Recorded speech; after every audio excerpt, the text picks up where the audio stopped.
Hold on.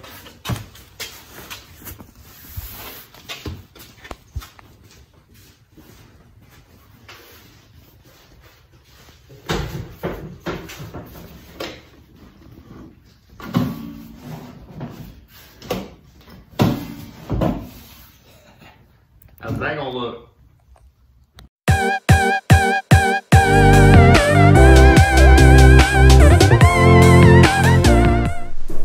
Welcome to episode 6, where we're still going through the systems, making sure it's safe to drive like you saw in episode 5. So this episode we're going through the running gear. We got a little wobbly on us, so we're going to make sure everything's good underneath, change the gear hub oil, and check a few things, and I need to get the parking brake working. So I hope you enjoy episode VI 6.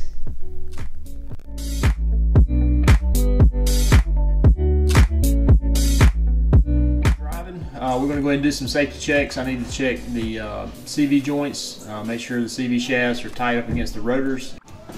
Alright, here's where we're tightening, 15 millimeter.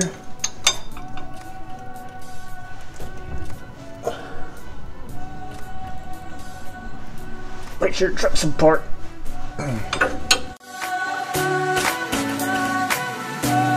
So we'll mark those.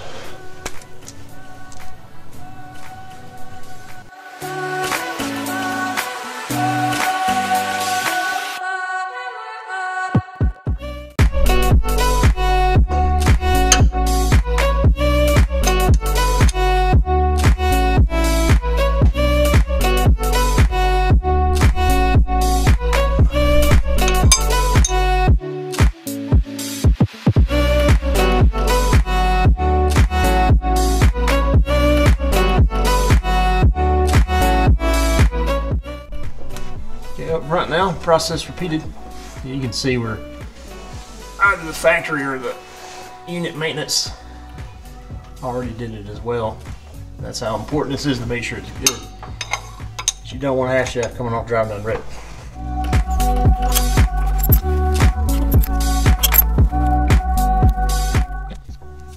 Six bolts each side. Pretty much it. Very important though, very important. All right, we'll pop the wheel off and go ahead and change all the gear oil and all the hubs. So we'll start here on the driver's rear side. Yay.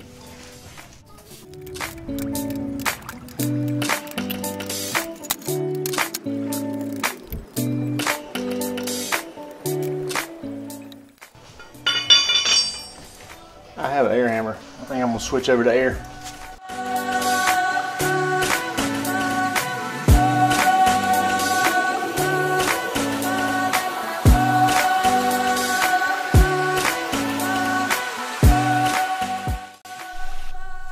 Here we go, wheels off, and we'll go ahead and take the fill plug off for the gear oil, and then that way we'll make sure we can get it back on. Pretty easy. 1 inch. Pretty good shape. Then there's a drain plug underneath here.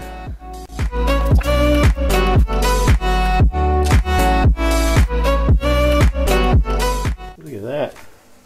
I don't know if I need to change the other ones. That's brand new gear oil.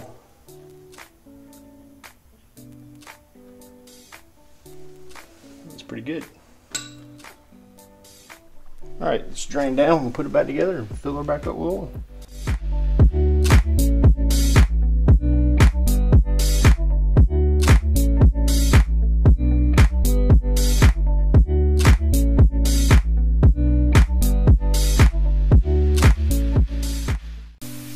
Okay, go ahead and do the other 3. Okay, so now what I'm doing on all 4 sides is clean this up and get this sprayed with a truck bed liner, make it nice, clean, and new looking. So use a wire brush and clean all this goop up. Then we'll clean it with a degreaser.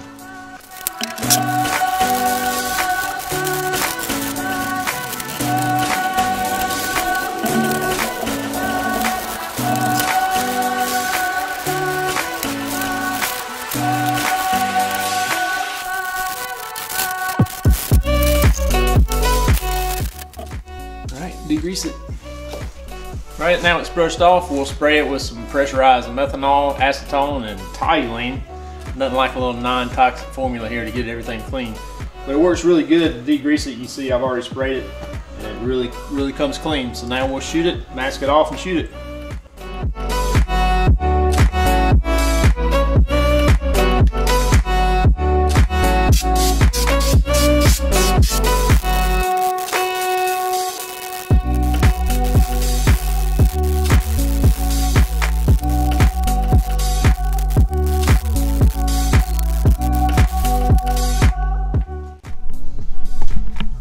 Sprayed, looks tons better. I mean, that just looks amazing.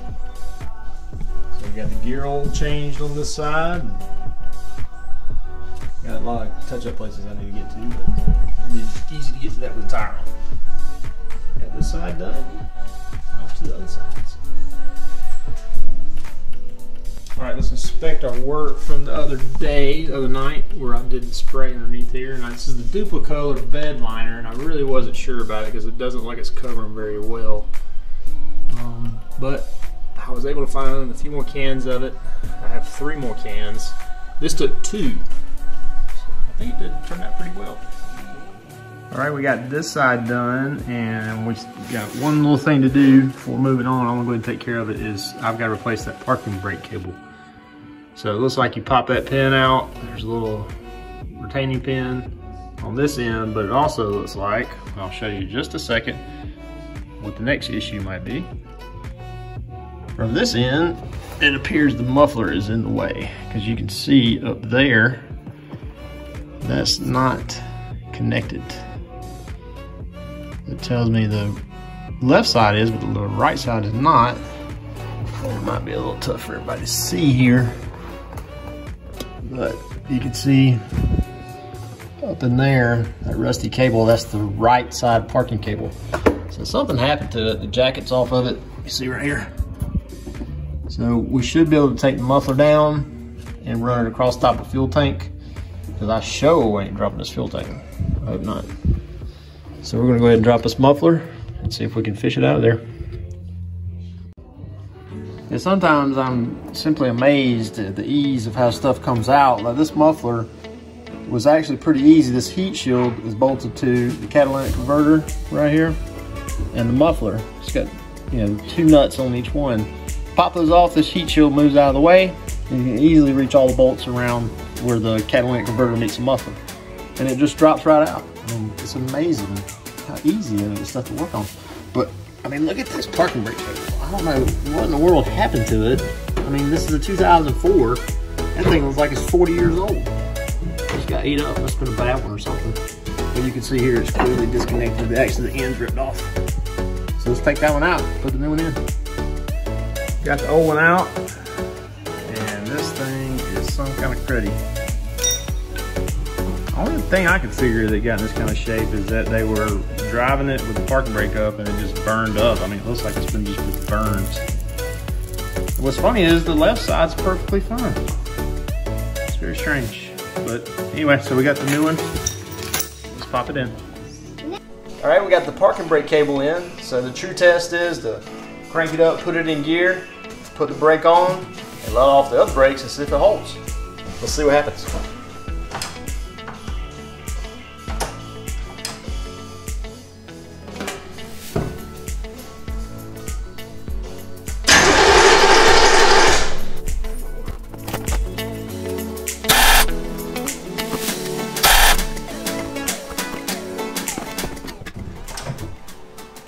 Something's not right.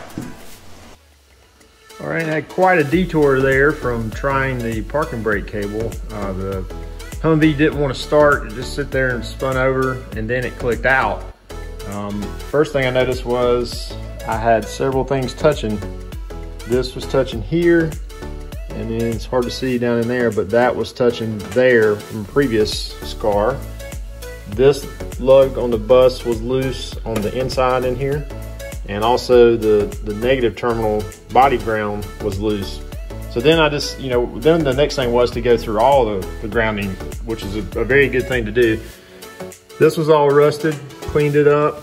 Those two over there were all rusted, and you see the blue wire I just recently had to run over to the protective control box to ground it, because oddly enough, you would have the dash out, it would start, dash in, it wouldn't, so there's some sort of faulty ground in there. But I had to run through all that. There's also the body ground underneath here that I had to clean off. But very, very good thing to do. I'll probably go ahead and buy, Cascar makes an awesome grounding harness just for that purpose. I'll probably get one because I really don't like that blue wire hanging there. But now it runs fine. That was a little bit of a detour, but we're back at it now. All right, here's what we're working on now. We got all the hubs checked and all the undercoating done there. We're gonna do the center part.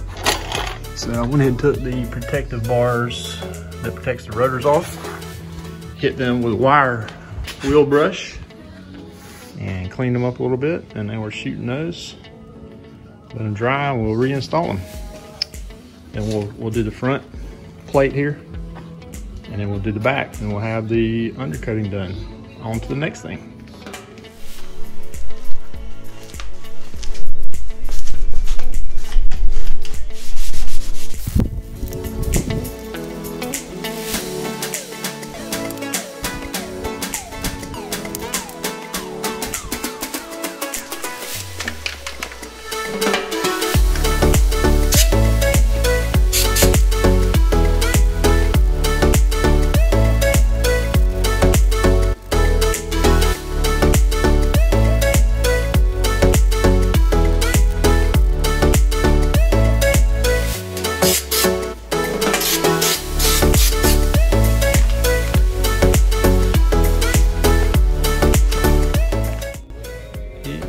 Look so much better. It's like a brand new truck. So we got the front all done. Now we're gonna get the back. All right, so getting ready to do the back end, I'm noticing that this rear wheel is towed out. I mean, it looks like it. So on the manual, the -2 manual 8-11, says you tape a string to the front side, the inside of the wheels are straight, you pull it over, let it touch, and that should be within 0.3 inches. You can see it's well out. So now we're gonna go through a rear wheel alignment, jack it up, and follow the procedures in the technical manual. Okay, going to checking the tire, there's a procedure in chapter 8 manual. It's actually volume 2. It's 8-11, I think it is. You're checking the spindles, and we talked about how this was out of line. It's a cool little string method we just showed you, but then also it talks about checking the spindle nut. And you see that wiggle right there? That will eventually cause the spindle nut to come off, and that's not good. That comes off, this tire is going flying. So we went ahead and got 4 new spindle nuts. We're gonna go ahead and replace them, all 4 of them, and avoid that tragic little incident. I'm not gonna do all that on my videos. There's a couple of good ones out there. Guys do a really good job of detailing how to go through that procedure, but just know that there's a couple of good guys. You can Google it, how to change the spindle nuts on the Humvee, and see some guys have done some really great videos on that. So we'll go ahead and do all 4, and then we'll be through with the driving system. We'll know it's just right. New spindle nut in, and no action. That's what I'm talking about. Nice and tight. Let's do the other 3.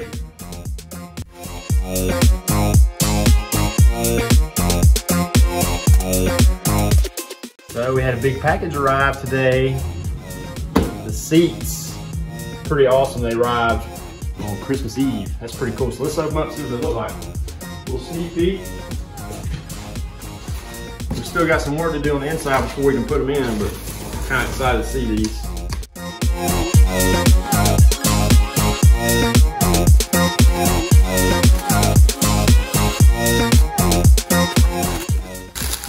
Daddy's old symbol. Oh yeah. Yes sir. Look at that. Neoprene. They can get soaking wet.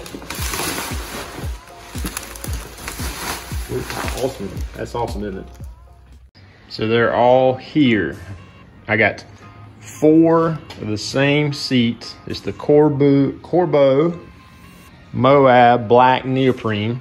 And then I've got the Safari jumper seat, whatever you call it, goes in the middle.